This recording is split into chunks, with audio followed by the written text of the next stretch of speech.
Hi friends, ನಾನು ಸುಮಾರು ಒಂದು ವೀಕ್ ಆಯಿತು ಅನಿಸುತ್ತೆ ನಾನು ವಿಡಿಯೋ ಅಪ್ಲೋಡ್ ಮಾಡೋಕ್ಕಾಗಲೇ ಇಲ್ಲ. ಕ್ಯಾಪ್ ಕೊಟ್ಟಿದ್ದಕ್ಕೆ ಏನು ಅಂದ್ಕೋಬೇಡಿ, ಬಟ್ ತುಂಬ ಜನ ವಿಡಿಯೋ ನೋಡ್ತಿದ್ದೀರಾ, ಬಟ್ ಲೈಕ್ ಮಾಡ್ತಿಲ್ಲ ಮತ್ತು ಶೇರ್ ಮಾಡಿ ದಯವಿಟ್ಟು. ಯಾಕೆ ಈ ವಿಡಿಯೋ ಹೇಳ್ತಾ ಇದ್ದೀನಿ, ನಾವು ಒಂದು ವೀಕ್ ಹೊರಗಡೆ ಹೋಗಿದ್ವಿ. ಆ ವೀಕಲ್ಲಿ ಏನೇನು ನಾವು ದೇವಸ್ಥಾನಗಳನ್ನ ನೋಡಿದ್ವಿ ಅಂತ ಈ ವಿಡಿಯೋದಲ್ಲಿ ಪೂರ್ತಿ ಹೇಳ್ತೀನಿ. ಫಸ್ಟು ನಾನು ಶಿವಮೊಗ್ಗ ಹೋಗಿದ್ವಿ. ಶಿವಮೊಗ್ಗದಿಂದ ಸಾಗರ ಹತ್ರ ಚೌಡೇಶ್ವರಮ್ಮ ದೇವಸ್ಥಾನ, ಸಿಗಂದೂರು ಚೌಡೇಶ್ವರಮ್ಮ ದೇವಸ್ಥಾನ ನೋಡಿ, ಅಲ್ಲಿ ಬ್ರಿಡ್ಜು ಎಲ್ಲ ರೆಡಿ ಮಾಡ್ತಿದ್ರು. ಬಟ್ ತುಂಬ ಲೊಕೇಶನ್ ಚೆನ್ನಾಗಿತ್ತು, ಅದಕ್ಕೆ ನಾನು ಈ ವಿಡಿಯೋ ಮಾಡಿಕೊಂಡೆ.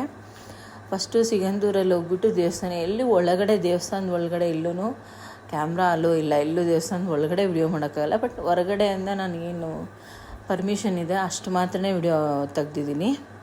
ಯಾಕಂದರೆ ಒಳಗಡೆ ಎಲ್ಲೂ ದೇವಸ್ಥಾನದ ಒಳಗಡೆ ಅಲೋ ಮಾಡಿಲ್ಲ. ಬಟ್ ಎಲ್ಲ ಎಂಟ್ರೆನ್ಸಲ್ಲೇ ಫೋನು ವಿಡಿಯೋ ಮಾಡಿಬಿಡಿ ಅಂತ ಎಲ್ಲ ಕಡೆ ಬೋರ್ಡ್ಗಳು ಹಾಕಿದ್ದಾರೆ.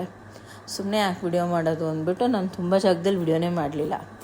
ಪರ್ಮಿಷನ್ ಹೊರಗಡೆ ದೇವಸ್ಥಾನದ ಮಾತ್ರ ಮಾಡಿದ್ದೀನಿ, ಒಳಗಡೆ ಯಾವ ದೇವಸ್ಥಾನದಲ್ಲೂ ಒಳಗಡೆ ವಿಡಿಯೋ ಮಾಡ್ಕೊಳ್ಲಿಲ್ಲ. ಮೇಲೆ ಬ್ರಿಡ್ಜ್ ಆಲ್ಮೋಸ್ಟ್ ಕಂಪ್ಲೀಟೆಡ್ ಆಗಿದೆ ಅಂತ ಅನಿಸುತ್ತೆ. ಪೂರ್ತಿ ಬ್ರಿಡ್ಜು ಇನ್ನೊಂದು ಸ್ವಲ್ಪ ದಿನದಲ್ಲೇ ಅದು ಓಪನ್ ಇದೆ ಅಂತ ಹೇಳಿದ್ರು. ಸಿಗಂದೂರಲ್ಲಿ ದೊಡ್ಡ ಹೋಮ ಮಾಡ್ತಾಯಿದ್ದಾರಂತೆ, ಅದರ ಪ್ರಿಪ್ರೇಷನ್ ಕೂಡ ಮಾಡ್ತಾಯಿದ್ರು. ಇದು ಔಟ್ಸೈಡಲ್ಲಿ ಎಂಟ್ರೆನ್ಸಲ್ಲೇ ಇದ್ದು ಚಂಡಿಕಾ ಹೋಮ ಮಾಡ್ತಾಯಿದ್ರು ಅಷ್ಟೇ. ನಾನು ಅಲ್ಲಿ ಮತ್ತು ಒಳಗಡೆ ಫೋನ್ ಅಲೋ ಮಾಡಲ್ಲ, ಯಾಕಂದರೆ ನಾವೇ ತೆಗಿಲೂಬಾರ್ದು. ಹಾಗಾಗಿ ಅಲ್ಲಿಗೆ ನಾನು ಚಂಡಿಕಾ ಹೋಮದ ನೋಡಿಕೊಂಡು ನೆಕ್ಸ್ಟ್ ಹಂಗೆ ಮುಂದೆ ದೇವಸ್ಥಾನಕ್ಕೆ ಹೋಗಿ ದರ್ಶನ ಮಾಡಿ, ನೆಕ್ಸ್ಟ್ ನಾವು ಅವತ್ತಿನ ದಿನವೇ ಫಸ್ಟ್ ದಿನವೇ ನೆಕ್ಸ್ಟು ಮತ್ತೆ ನಾವು ಹೋಗಿದ್ದು ಕೊಲ್ಲೂರು ಮೂಕಾಂಬಿಕೆ. ಕೊಲ್ಲೂರಿಂದ ನಾವು ಅಲ್ಲಿ ಘಾಟ್ ಸೆಕ್ಷನ್ ಕೂಡ ಇರುತ್ತೆ. ನೀವು ಸಿಗಂದೂರಿಂದ ಡೈರೆಕ್ಟಾಗಿ ಹೋಗ್ಬೋದು, ಮತ್ತು ಏನು ನೀವು ಬೋಟಲ್ಲಿ ಬರೋ ಅವಶ್ಯಕತೆ ಇರಲ್ಲ. ಒಂದು ಸೈಡ್ ಹೋಗೋ ಹೊತ್ತಿಗೆ ನಿಮಗೆ ಕೊಲ್ಲೂರು ನೀವು ಆರಾಮಾಗಿ ಹೋಗ್ಬೋದು. ರಾತ್ರಿ ನಾವು ಹೋದ ತಕ್ಷಣವೇ ಸ್ವಲ್ಪ ಫ್ರೆಶ್ ಆಗಿ ದೇವ್ರನ್ನ ದರ್ಶನ ಮಾಡೋಣ ಅಂತ ಬಂದ್ವಿ. ಅಲ್ಲಿ ಬಂಗಾರದ ರಥೋತ್ಸವ ನಡೀತಿತ್ತು, ಅದನ್ನು ಒಂದು ನಿಮಿಷ ಅಲ್ಲೇ ನೋಡ್ಕೊಂಡು ಆಮೇಲೆ ದರ್ಶನಕ್ಕೆ ಹೋದ್ವಿ. ದರ್ಶನ ಸುಮಾರು ಒಂದು 1/2 hour 3/4 ಗಂಟೆ ಒಳಗಡೆ ದರ್ಶನ ಎಲ್ಲ ಆಗೋಯ್ತು. ಜನ ಜಾಸ್ತಿ ಇದ್ದಾರೆ ಅನಿಸಿದ್ರು, ಬಟ್ ಅದೇ ದರ್ಶನ ಬೇಗ ಮಾಡಿಸಿದ್ರು. ದರ್ಶನ ಎಲ್ಲ ಮುಗಿಸ್ಕೊಂಡು ನಾವು ಸ್ವಲ್ಪ ಈಚೆಗಡೆ ಕೂತು, ದೇವರು ಇನ್ನೂ ಮೆರವಣಿಗೆ ಮಾಡ್ತಿದ್ರು, ಹಂಗಾಗಿ ಸಮಾಧಾನವಾಗಿ ಕೂತಿದ್ದು. ನಾವು ದರ್ಶನ ಎಲ್ಲ ಮುಗಿಸ್ಕೊಂಡು ಈಚೆ ಬಂದು ದೇವಸ್ಥಾನದಲ್ಲೇ ಊಟ ಮುಗಿಸ್ಕೊಂಡು ಬಂದ್ವಿ. ರೂಮಲ್ಲಿ ಬಂದು ರೆಸ್ಟ್ ಮಾಡಿ ಮತ್ತೆ ಬೆಳಗ್ಗೆ ಇದ್ದು ನಾವು ಮತ್ತೆ ದೇವಸ್ಥಾನಕ್ಕೆ ಹೋದ್ವಿ. ಬೆಳಗ್ಗೆ ಕೂಡ ತುಂಬ ಚೆನ್ನಾಗಿ ಪೂಜೆಗಳು ಮಾಡ್ತಾಯಿದ್ರು. ಅಭಿಷೇಕ ಒಂದು ನೋಡಿದ್ವಿ ನಾವು. ತುಂಬ ಅದೇ ಫಸ್ಟ್ ಟೈಮ್ ನಾನು ಅಷ್ಟೊತ್ತು ದೇವಸ್ಥಾನದ ಒಳಗಡೆ ಇದ್ದು ತುಂಬ ಚೆನ್ನಾಗಿ ಅಲ್ಲಿ ದರ್ಶನ ಮಾಡಿಕೊಟ್ರು. ಐನೋರುಗಳು ತುಂಬ ಚೆನ್ನಾಗಿ ಪೂಜೆ ಮಾಡ್ತಾಯಿದ್ರು. ನಮ್ಗೆ ಅದೆಲ್ಲ ನೋಡೋದೇ ಫುಲ್ ಖುಷಿ. ಬಟ್ ಅಲ್ಲೂ ಒಳಗಡೆ ಪರ್ಮಿಷನ್ ಇರಲಿಲ್ಲ ವಿಡಿಯೋ ಮಾಡೋದಕ್ಕೆಲ್ಲ. ದೇವ್ರನ್ನ ಮೆರವಣಿಗೆ ದೇವ್ರನ್ನ ಈಚೆ ತರೋ ಅಷ್ಟೇ ಮಾತ್ರ. ಬಟ್ ನೋಡ್ಬೋದಾಗಿತ್ತು ಜನ ಅಲ್ಲಿ, ನೋಡೋಕ್ಕಷ್ಟೇ ಪರ್ಮಿಷನ್ ಇದ್ದಿದ್ದು. ಅವ್ರು ಹೇಳಿದ್ರು ಒಳಗಡೆ ಎಲ್ಲ ಫೋನು ಹಾಕೋದು ಅವಶ್ಯಕತೆ, ವಿಡಿಯೋ ಮಾಡೋ ಅವಶ್ಯಕತೆ ಇಲ್ಲ ಅನ್ನಿಸ್ತು ನನಗೇ. ಬಟ್ ಅವರೆಲ್ಲ ಐನೋರುಗಳೆಲ್ಲ ಪೂಜೆ ಮಾಡಿದ್ದು ನಾವು ನೋಡಿದ್ದು ನಮಗೆ ತುಂಬ ಖುಷಿ ಆಯಿತು. ನೋಡಿಕೊಂಡು ಹೊರಗಡೆ ಮೆರವಣಿಗೆ ದೇವ್ರನ್ನೆಲ್ಲ ಎತ್ಕೊಂಡು ಬಂದರು. ಒಂದು ವಿಗ್ರಹನ ಒಬ್ಬರು 500 ತೊಗೊಂಡು ಬರ್ತಾಯಿದ್ರು. ನನಗೆ ಅದು ನೋಡೇ ಫುಲ್ ಖುಷಿ ಆಗಿಬಿಡ್ತು. ಅಮ್ಮನ್ನ ಅಷ್ಟು ಹತ್ತಿರದಿಂದ ನಾವು ನೋಡಿದ್ವಲ್ಲ, ಅದು ನಮ್ಗೆ ಇನ್ನೂ ಖುಷಿ ಆಯಿತು. ದರ್ಶನ ಎಲ್ಲ ಮುಗಿಸ್ಕೊಂಡು ನಾವು ಸುಮಾರು ಒಂದು ಬೆಳಗ್ಗೆ 7:30 ಪೂಜೆ ಕ್ಯೂಯಲ್ಲಿ ನಿಂತಿದ್ದಕ್ಕೆ ನಾವು ಸುಮಾರು 9:30 ತನಕ ದೇವಸ್ಥಾನದ ಒಳಗಡೆನೇ ಇದ್ವಿ.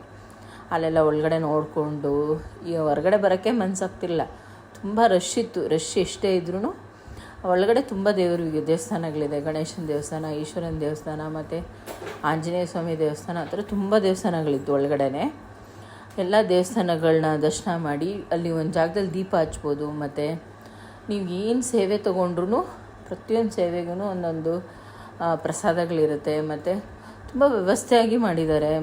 ತುಂಬ ನಾವು ಪಲ್ಲಕ್ಕಿಗಳು ನೋಡಿದ್ವಿ, ಮತ್ತು ಬಂಗಾರದ ಪಲ್ಲಕ್ಕಿ ನೋಡಿದ್ವಿ, ರಾತ್ರಿ ಬೆಳ್ಳಿದು ನೋಡಿದ್ವಿ, ಮತ್ತು ರಥೋತ್ಸವ ನೋಡಿದ್ವಿ.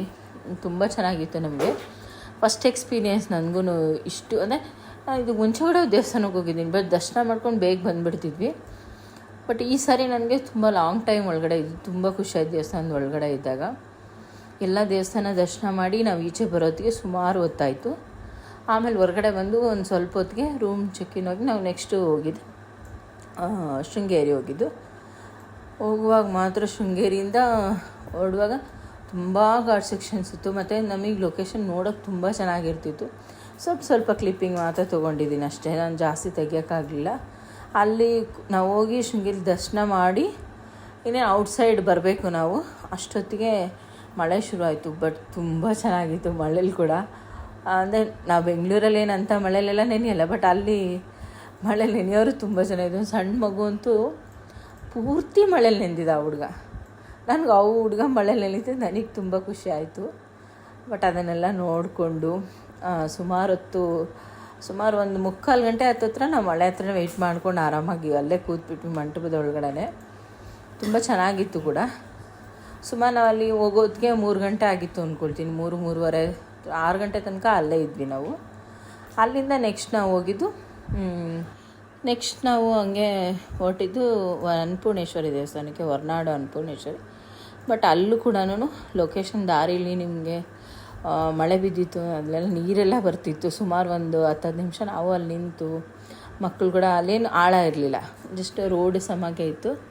ಅಲ್ಲಿ ಕೂಡ ಸ್ವಲ್ಪ ಹೊತ್ತು ನೀರಲ್ಲಿ ಆಟ ಆಡಿಕೊಂಡು ಆ ನೀರು ಬರೋದೆಲ್ಲ ನೋಡಿಕೊಂಡು ನೆಕ್ಸ್ಟು ನಾವು ಹೊರಟ್ಬಿಡಿ. ಯಾಕೆಂದರೆ ಕತ್ಲಾಗಿಬಿಡುತ್ತೆ ತಿರ್ಗಿ ಆಮೇಲೆ ಘಾಟ್ ಸೆಕ್ಷನ್ ಅಲ್ವಾ ಅಂದ್ಬಿಟ್ಟು ಹೊರಟ್ವಿ. ಹೊರನಾಡು ಹೋಗೋ ಹೊತ್ತಿಗೆ ಆಗಲೇ ಸುಮಾರು ಒಂದು 6:30-7 ಹತ್ತತ್ರ ಆಗಿತ್ತು. ಅಲ್ಲೂ ಸ್ವಲ್ಪ ಎಲ್ಲ ಹೋಗೋ ದಾರಿ ಉದ್ದಕ್ಕೂ ತುಂಬ ಚೆನ್ನಾಗಿತ್ತು, ಬೆಟ್ಟ ಗುಡ್ಡಗಳು. ಮತ್ತು ನಾವೊಂದು ಘಾಟ್ ಸೆಕ್ಷನಲ್ಲಿ ಹೋದ್ವಿ. ಬಟ್ ಅದರ ಅನುಭವ ಎಕ್ಸ್ಪ್ಲೇನೇ ಮಾಡೋಕ್ಕಾಗಲ್ಲ, ಅಷ್ಟು ಒಳ್ಳೆಯ ಅನುಭವ. ಬಟ್ ಆ ರೋಡೆಲ್ಲ ಕೆಲವರು ಪ್ರಿಪ್ರೇಷನ್ ಇಂಪಾರ್ಟೆಂಟ್ ಕೊಡೋಲ್ಲ, ಅಲ್ಲಿ ಏನು ಅಷ್ಟು ವ್ಯವಸ್ಥೆ ಇರೋಲ್ಲ, ಹೋಗಬೇಡಿ ಅಂತಲೇ ಕೆಲವ್ರು ಹೇಳಿದ್ರು. ಬಟ್ ನಮಗೆ ಅಂತ ಗೊತ್ತಿಲ್ಲದಿರೋದಕ್ಕೆ ನಾವು ಹೊರಟ್ಬಿಟ್ವಿ. ಬಟ್ ಗೊತ್ತಿರೋರು ಯಾರು ಬೇಡ ಅಂತಲೇ ಪ್ರಿಫರೆನ್ಸ್ ಮಾಡ್ತಾರೆ. ಬಟ್ ಲೊಕೇಶನ್ ನೋಡಿದ್ರೆ ನೀವು, ನನ್ನ ಮಗ ಅಂತೂ ಫುಲ್ಲು ಎಕ್ಸೈಟ್ಮೆಂಟ್ ಇದ್ದ ನೋಡಿಕೊಂಡು. ನೆಕ್ಸ್ಟ್ ಅಲ್ಲಿ ಹೊರನಾಡು ನೋಡಿಕೊಂಡು ನೆಕ್ಸ್ಟ್ ನಾವು ಧರ್ಮಸ್ಥಳ ನೋಡಿದ್ವಿ. ಧರ್ಮಸ್ಥಳ ಆದಮೇಲೆ ನೆಕ್ಸ್ಟ್ ನೋಡಿದ್ದು ನಾವು ಗಂಟೆ ಗಣಪತಿ. ಅಂದರೆ ನೀವು ಧರ್ಮಸ್ಥಳ ಟು ಕುಕ್ಕೆ ಸೆಂಟ್ರಲ್ ಬರುತ್ತೆ ದೇವಸ್ಥಾನ. ಇಲ್ಲಿ ವಿಸಿಟ್ ಆಗಿದ್ದು ನಾನು ಫಸ್ಟ್ ಟೈಮು. ಇದಕ್ಕೆ ಮುಂಚೆ ನಾನು ಹೋಗಿರಲಿಲ್ಲ, ನನಗೂ ಹೇಳಿದ್ರು, ನಮ್ಮ ಒಬ್ಬರು ಹೇಳಿದ್ರು. ನೆಕ್ಸ್ಟ್ ನಾವು ಅಲ್ಲಿಂದ ನೋಡ್ತಾ ನೆಕ್ಸ್ಟ್ ಹೋಗಿದ್ದು ಕುಕ್ಕೆಗೆ. ನಾವು ಫೋಟೋಸು ವಿಡಿಯೋಸ್ ಎಲ್ಲ ಮಾಡೋಕ್ಕಾಗಲಿಲ್ಲ, ಹಂಗಾಗಿ ಓಕೆ ವಿಡಿಯೋಸ್ ಆಲ್ಮೋಸ್ಟ್ ಎಲ್ಲ ಜಸ್ಟ್ ಒಂದು ಫೋಟೋಸ್ ಮಾತ್ರ ನಾನು ಕ್ಲಿಪ್ಪಿಂಗ್ ಆ್ಯಡ್ ಮಾಡಿದ್ದೀನಿ. ನೆಕ್ಸ್ಟು ಕುಕ್ಕೆಯಿಂದ ಹೋಗಿರೋ ವ್ಯೂಸ್ ಕೂಡ ನಾನು ಹಂಗೆ ಆ್ಯಡ್ ಮಾಡಿದ್ದೀನಿ. ಬಟ್ ಅಲ್ಲೂ ತುಂಬ ಚೆನ್ನಾಗಿತ್ತು, ನಾನು ಹೇಳಿದ್ನಲ್ಲ, ಜಸ್ಟ್ ನಾನು ಫೋಟೋಸ್ ಅಷ್ಟೇ ಆ್ಯಡ್ ಮಾಡಿದ್ದೀನಿ. ದೇವಸ್ಥಾನದೆಲ್ಲ ದರ್ಶನಗಳು ತುಂಬ ಚೆನ್ನಾಗಿತ್ತು, ಎಲ್ಲೂ ಒಂಚೂರು ತೊಂದರೆ ಆಗಲಿಲ್ಲ. ಬಟ್ ತುಂಬ ಥ್ಯಾಂಕ್ಸ್ ಎಲ್ಲರೂ ವಿಡಿಯೋ ನೋಡ್ತಾರೆ.